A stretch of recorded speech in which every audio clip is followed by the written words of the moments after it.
In Locust Grove, Oklahoma, 45 minutes east of Tulsa, the best quarterback-receiver combination in Oklahoma high school football history are about to start their senior year. Mason Fine threw for more than 5,000 yards as a junior. Most of those passes were caught by close friend Jason Pirtle, who scored 29 touchdowns. When they were little kids, both guys dreamed of playing big-time college football, and now the letters from colleges around the country are stacking up.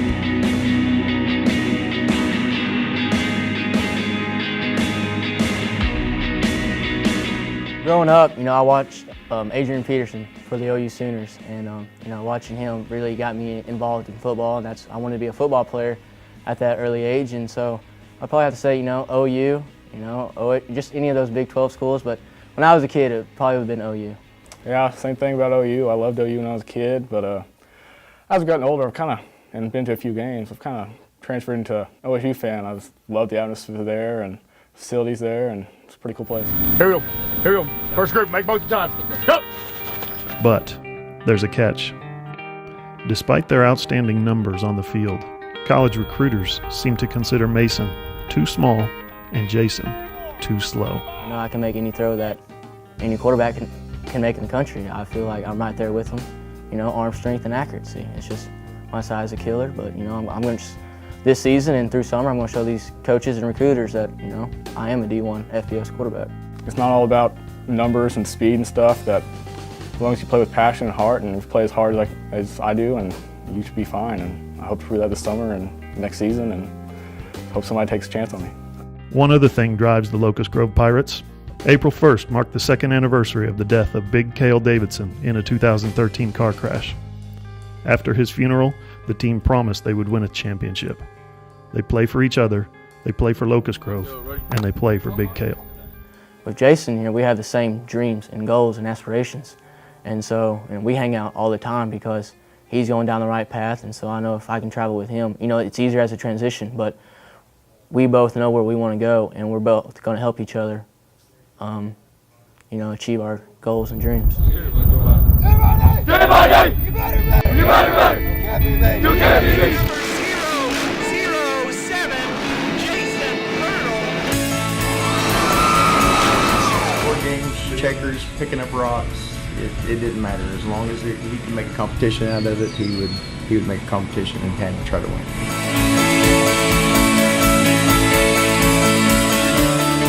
I just like to go out and compete and whatever. I've always been like that. I don't know if, my dad always, he raced a little bit as a kid. He did boats and he raced cars, and I grew up watching a lot of sports, so I don't know if it's from that, but I don't know. It's just something that I guess just natural. I just always loved to compete. I started riding my first go-kart when I was 2. I wasn't tall enough to reach the pedals, so I had my cousin sit behind me, and so he had to push the pedals and I'd steer and stuff. It was always mind games back then. Everything's so mental. It's all about what you think you can do and how hard you want to work to do it. So yeah, I can see where that probably helped me a lot in competing and working hard, because I hated losing, and I'd always just go out and try to get better every time I was on the track. Come on, set, go! And I'd always try to launch it inside that little, canopy in there and see how close I always got. And so now you can see that it's ripped and all the boards are gone. And so yeah, I destroyed that with all the footballs and stuff. So my dad wasn't too happy about that. Go! Touch it go!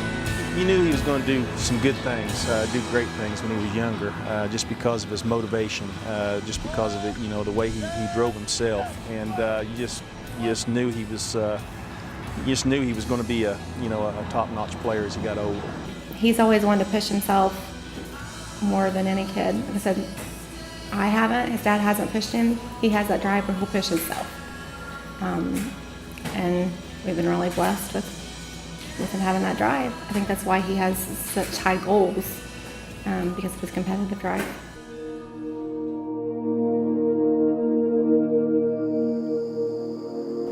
Dear Cale, I, along with everybody, miss you. You inspired me to try harder.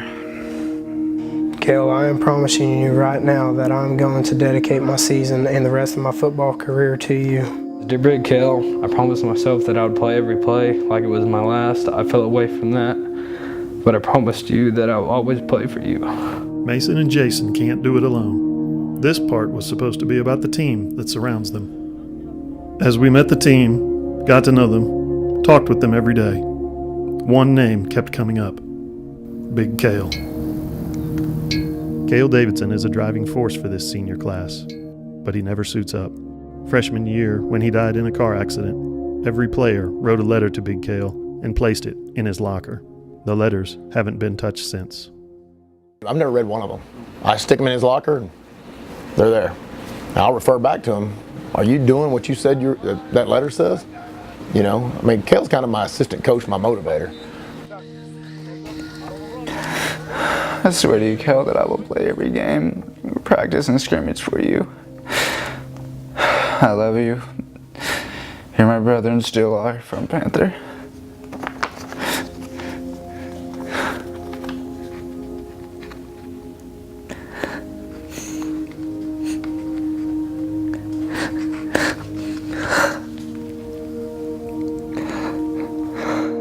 Rescue truck went by first. I said, I hope nobody'd been hurt in a wreck out there on Anderson Road. And over 2 hours later, found out it was your grandson. You know, when a person in your family is really sick or something happens to them, most of the time you know it and you can pray for them, you know. But we didn't have such the chance to pray for him. Didn't say no goodbye, you know.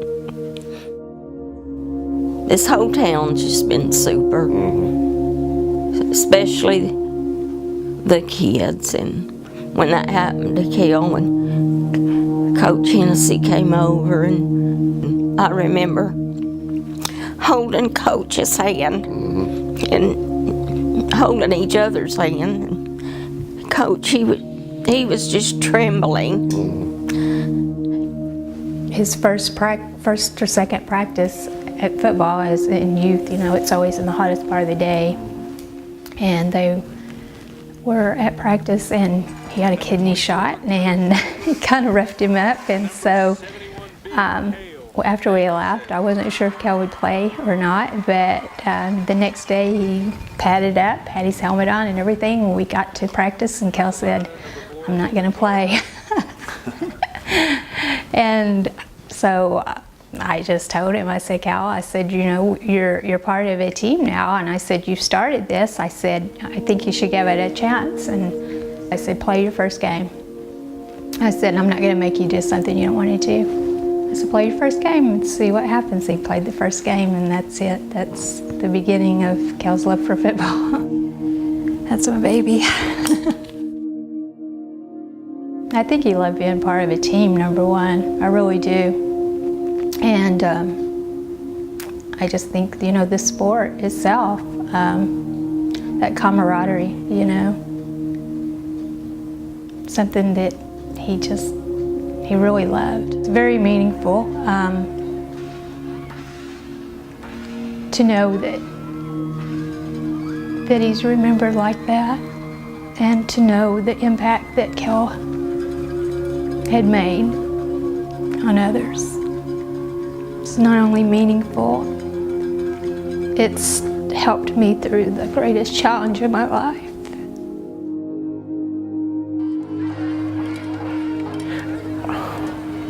I will keep these promises. When I get tired, what the team does, I want you to keep us up. We dedicate this season to you. We all love you and miss you, and we are gonna get that gold ball and that ring to your mom.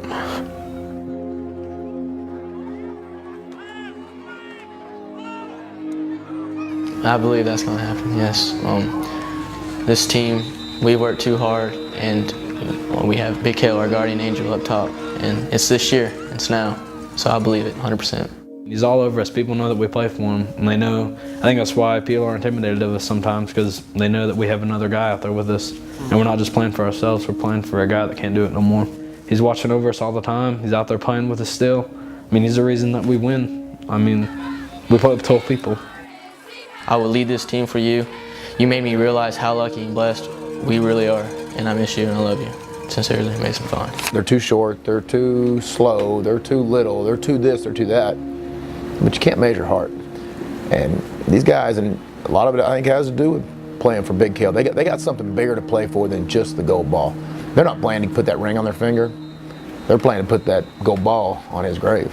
You know, we're not going to go through probably Main Street or anything. We're going to get off 412 and we're going to go straight down to the cemetery. They've talked about that since, well, the first season. Every year they're getting closer. I believe that there's a real possibility it'll happen. You better believe Big Cal is out there watching us and on the field with us. Stay Marty! We are better! Talk happy! It's good to leave with a win anytime, but it's not what we're here for. You know, we're here to bring the gold ball back for this town and Big Cal, and everybody supports us.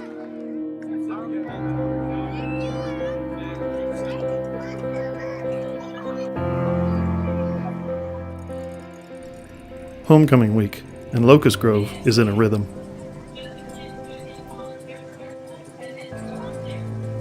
The star quarterback in a small town has obligations at homecoming. Before their game against Westville, Mason Fine escorted his girlfriend and senior attendant, Callie Collins. He says exactly what he is supposed to when the cameras are rolling. I'm trying to think about it too much. I'm just trying to focus on the game and go out there and do what we're supposed to do.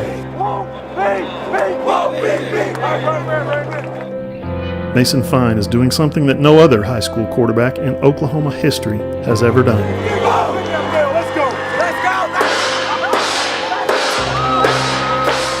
It's probably a once-in-a-lifetime thing that, you know, as a coach, is going to happen for you. It's he's going to put a record up that probably won't be broken for a long time.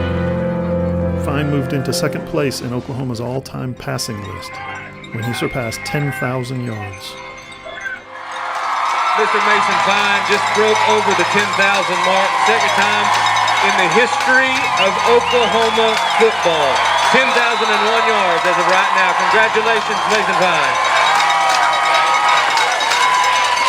He's pretty much the leader of our Pirate Assault. I mean, he's the commander-in-chief. He takes us out there every night, and he goes, puts points up on the board, and gets us a win. One more thing, he can also catch. He could have gotten the record when the team traveled to Tahlequah to play Sequoyah High School. It's not like we're coming down to the last game and we're going to have to push to try to get it. He's going to get the record. We knew that going into the season. We knew we didn't need to do anything except what our number one goal is, go win games. So whatever we need to do to win the football game, that's what we're going to do, and when he gets the record, he'll get the record. Well, I've said since for 2 years, he's the best high school quarterback I've ever seen. And I've been doing it 23 years. Ron Lancaster said he's the best high school quarterback he's ever seen, and he's been doing it for about 1,000 years. So, I mean, I think, you know, whoever wants to weigh in can weigh in however they want. But the fact, yeah, that he holds the record, his name will be in the record book. It already is for single season. It already is for touchdowns. It already is, you know, this is just another one that he doesn't have yet, but the one we want is the one where it says Locust Grove Pirates State Champions. This is everybody's record. This ain't my record. This is the whole team and community's record. I wouldn't have achieved this, you know, if I do achieve this record, it wouldn't just because of me. And the reason that we're in the situation right now is because of all the work that we put in as a team, you know, 4 years ago or 3 years ago with the offensive line then and the running backs and receivers. It's everybody's goal. It was the receiver groups from last year, the receiver groups before then. It was the running backs before that, and the offensive line, just the coaches are getting us better each year and out, you know. And it's just going to be a great, you know, team record. Ahead 44-12, Fine was pulled from the game. No record. But a week later, Claremore Sequoyah would come to Locust Grove, and Fine would need just 157 yards to surpass Atoka quarterback L.T. Poff.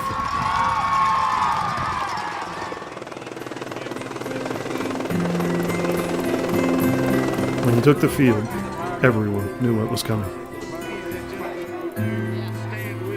With that pass, the record was his.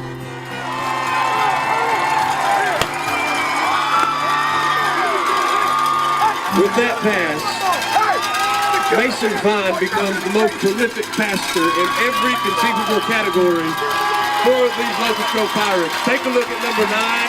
You will not see another one like him in your lifetime. Fine and his team had weeks to prepare a celebration, a perfect look-at-me moment, a dance. Instead of celebrating, taking his moment in the spotlight, Fine and the Pirates turned everyone's attention to Colt Rowland, a Locust Grove 7-year-old battling leukemia. It is Mason's big night. He loves Mason. He's allowing my son to go out there and be a part of his history, and that means everything to us. That means absolutely everything to us. That kid has more dignity and more class than most men twice his age, and he worries about everybody but himself. Life flight 2. I have 4 on board. Passenger's name is Colt Rowland.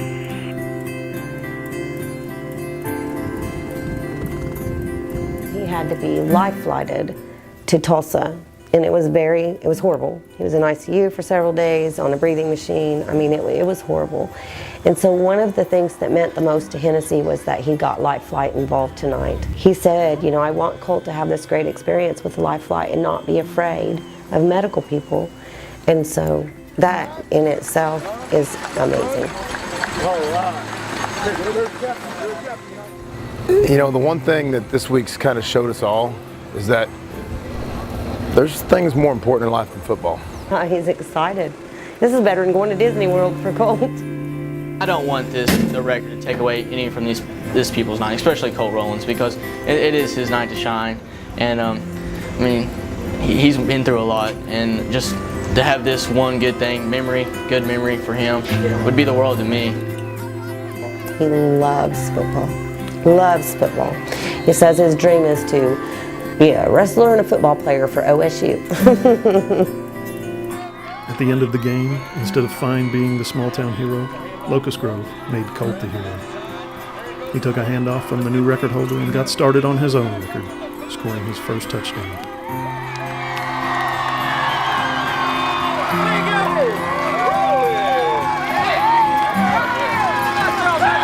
They're doing this stuff for me because they love me. And Colt Rowland, the hero of the game tonight. Way to run hard! Way to run hard!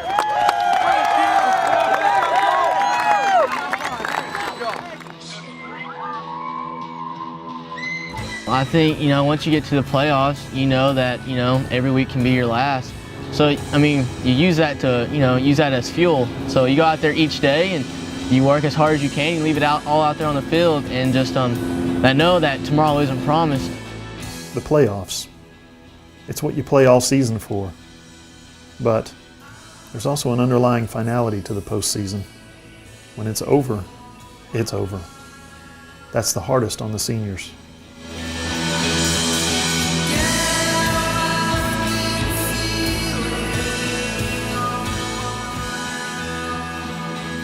Basically just keep doing what we're doing, and we always go back to the fundamentals when we first start the first round of playoffs, and in practice try to take it back to the fundamentals, try to remember what got us here. Ladies and gentlemen, I hope you're staying for senior night, so if you would head down to the field surface right now.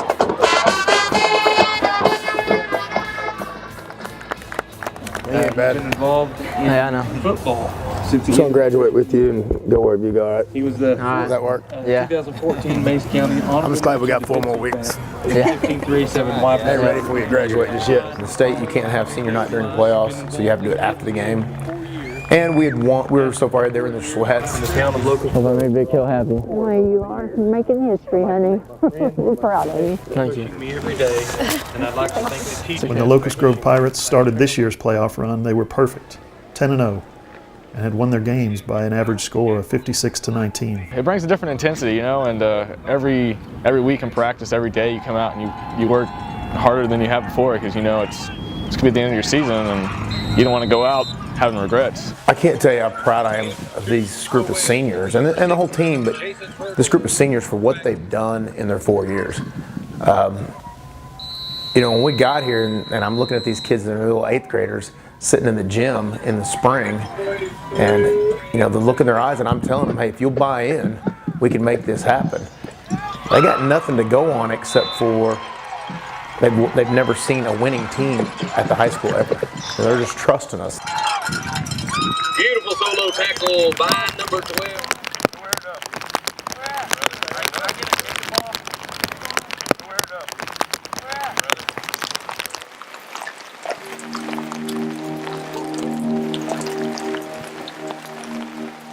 You know, you go in confident just like every other game, like you're gonna win, and it really hits you when you're a senior too, because it's more than just your final game of the season, but it's your final game of your career possibly, and so you go out and you just do everything you can, and you don't want it to be your last game.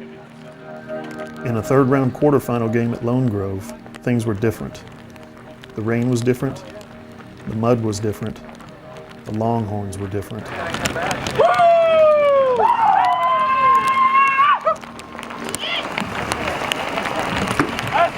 Through their first 12 games, quarterback Mason Fine had completed 67% of his passes for nearly 4,200 yards and 53 touchdowns, almost 350 yards and more than 4 touchdowns per game. And he had thrown just 4 interceptions all season. Fine's top target, wide receiver Jason Pirtle, had pulled in 90 catches for almost 1,700 yards and 19 touchdowns, nearly 140 yards a game. Against Lone Grove, Fine completed just 5 of 15 passes for 64 yards with no touchdowns and 3 interceptions. Pirtle's day ended with just 2 catches for 20 yards. I told our kids at halftime, I said, you got 2 choices right now. You can either come out and battle, or I can go over and tell them to do a running clock if y'all want. If y'all want to be like those other schools, and adamantly, our seniors stood up and said, no.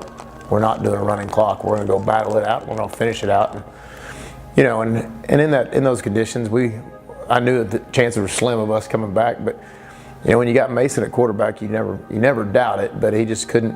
And that was what he was so upset about. That there's never been a game that he couldn't just put us on his back and will us through it. And that one, he just absolutely couldn't do anything in those conditions. You know, people's telling me, you know, one game doesn't define you or your career or stuff like that. But you know, I mean, it's hard not to think about it.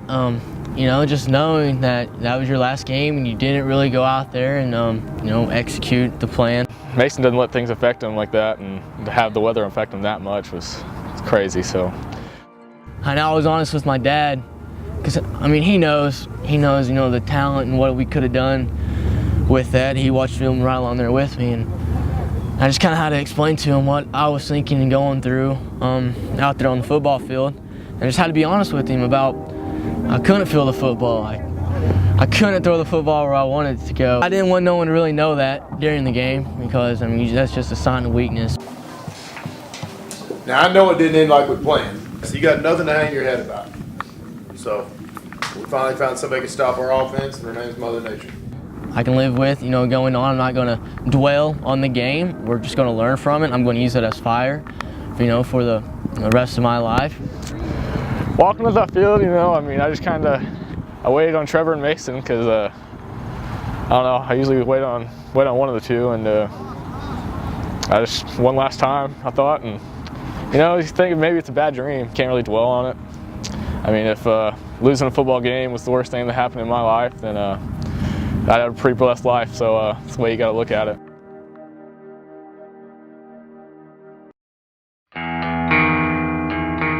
I'll probably go up, make a few visits to a few of the colleges around here, and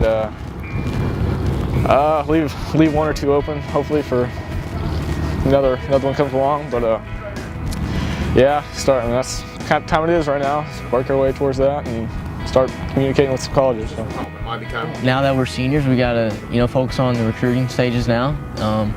You know, just focus on school, you know, and planning for colleges and kind of figuring out what our next step's going to be. I think I'm going to start taking visits. I've already had, you know, those Division II schools come and, you know, they're wanting to sign, wanting to do official visits, and, you know, I really can't be much more. I'm still being patient and opening up, but I'm going to start taking my official visits to the top Division II schools and kind of, you know, create that relationship with them and start narrowing it down, because, I mean, it's getting to that time. You know, hopefully I'll save one official visit to if something happens later on, and hopefully maybe something will come along. But other than that, it's just now I can kind of focus a little bit more on recruiting. Mason Fine. He's all right. He would make things happen when you didn't think they could happen. He would step up when you had to have him step up. And nobody takes losing harder than he does. The only reason he's not being recruited by every college in America, everybody knows the story, is because he's not tall enough. I'll tell you right now, if they could measure this heart, if they could pull it out of his chest and measure his heart, every college would be sitting right here trying to get him to sign there. And mark it down, everybody write down here. Mason Fine will be playing in the NFL. He'll get his shot. He's got the heart of a champion. He's got the drive. He's got the want to. And on top of it all, he's got the character. Where when some people it'd be more important to be going out and doing whatever you want to do after the game on Friday nights, he's going to lift weights and he's going to watch some more film and make sure he can get better for next week. There's no way to replace him. We're just going to know that he left his legacy, and as we watch these young kids get better next year, because he taught them how to go win. Our quarterback, Mason Fine.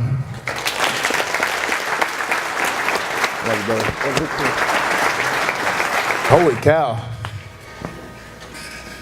Career yards up into 5,000 career receiving yards. He's had, I mean, it's just, you start looking at his stats and it's unbelievable. You start watching the highlight film and the knock on him is he's not fast enough. But yet he always gets open. He always catches the ball. Somehow Mason would just throw it and there'd be Jason to catch it. Set every record there was last year. Was double covered, triple covered this year, and still had catch after catch, touchdown after touchdown. And then turned around and had to play almost every down of defense too. That was our punt returner, our kick returner. He didn't get to come off the field much. He's a great leader, great young man, work ethic's unbelievable. I have no doubt whichever college takes him, we're going to be reading about him and hearing about him for a long time playing college football. Jason Pirtle. Love you, brother. Before going down there, I pretty much knew I was probably going to go to North Texas. I pretty much told them that, hey, you don't need to worry about anything. I'm coming down to North Texas. I'm loyal to you guys. Now there was times where I was asking myself, hey, will I ever get that shot at Division I or anything like that? And I never lost faith that I could play Division I ball because I always believed deep down in myself that I could. And that's when I thought, even if I didn't get a scholarship or the opportunity to go down there, deep down I was more leaning towards being a preferred walk-on. Jason Pirtle. North Texas, it's going to be great down there. New coaches. I'm excited. It's been kind of stressful, and it's really, really good to finally, kind of officially make it real. And I got a chance to call home somewhere and a chance to follow my dreams. And so it's good relief, and I'm excited to get down there and have an opportunity. Without further ado, Jason Pirtle will be signing at the University of North Texas. It was surreal, and everybody out there clapping. You got your family, and it was really, really stress relieving, and kind of glad to get it over with. But it was something that you never get to really experience again, I guess. So.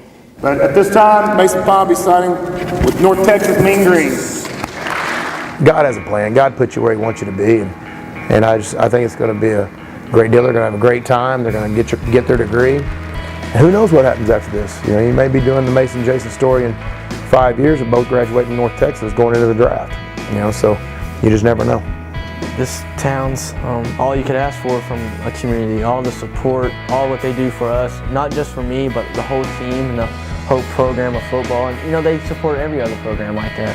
So Locust Grove will always have a special place in my heart. The support I've had from this place and this whole community, the school, and everybody around here, it's a good memory that I'll have, and I appreciate everybody that's been there for me and helped me get to where I am today. I'm walking on, so kind of have that chip, and I'm still confident. I'm confident that I'm as good as anybody down there, and I got to go prove that. So that's kind of being a chip on my shoulder to use for now until whenever I finish my career, and I'll use that to fuel the fire a little bit, and I mean, either way, I'm going to go work hard either way, but this will give me a little bit of an edge. I'm always going to play with a chip on my shoulder because I have to. People's always going to doubt me just because of my size. So I've been living like that. I've been living with that chip on my shoulder my whole life. People telling me I'm too small. So nothing's going to change. Nothing's going to change my work ethic, my attitude, my thought process of any of that. So I'm just going to go into every game and every practice like it's my last and have something to prove.